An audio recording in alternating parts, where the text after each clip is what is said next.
The printing industry is considered one of the most vital and artistic industries.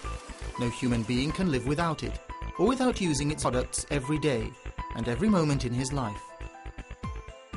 He uses books, magazines, newspapers, banknotes, packing cases and wrapping.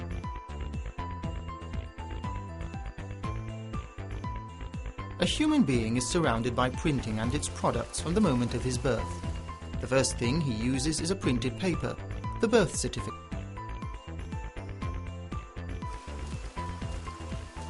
The last thing he uses is also a printed paper, the death certificate.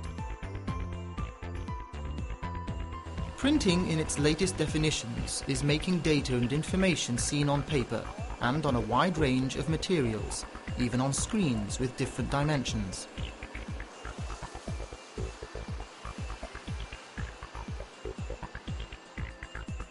Ancient Egyptians, the pharaohs, started to record their news, stories and historical events on walls and on the first type of paper ever made, which is papyrus paper.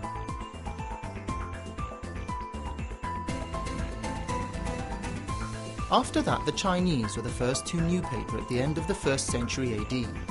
The Arabs knew it in the 2nd century AD, when they came into contact with the Chinese.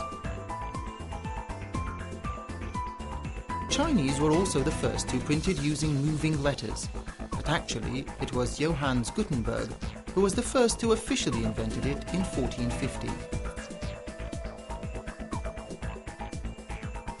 The oldest forms of writing before some efforts appeared in the art of writing. In the era of Umar ibn al-Khattab, writing became an essential part of state's work.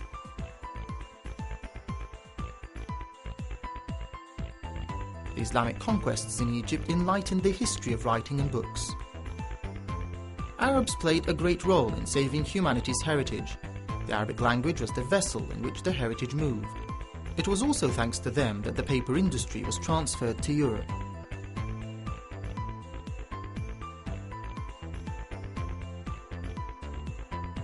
Arabs started the movement of writing books in the 2nd century of Hijrah.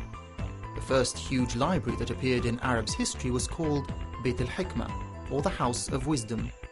It was not just a library, it was also a center for culture, translation and publication.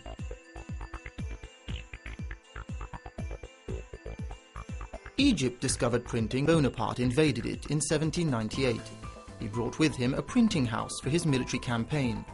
He realized from the first moment that publicity is the undefeatable weapon where he might earn Egyptians' hearts. The printing house was on the same ship with Bonaparte and was provided with French, Arabic and Greek letters. This printing house printed Le Courrier de l'Égypte Journal, that delivered to his soldiers and commanders various news to make their moral spirit strong.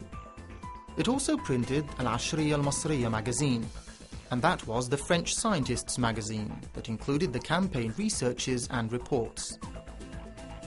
From Egypt in 1801, after the negotiations with the British, their commanders put a condition to take back all what they carried with them from France, including the printing house.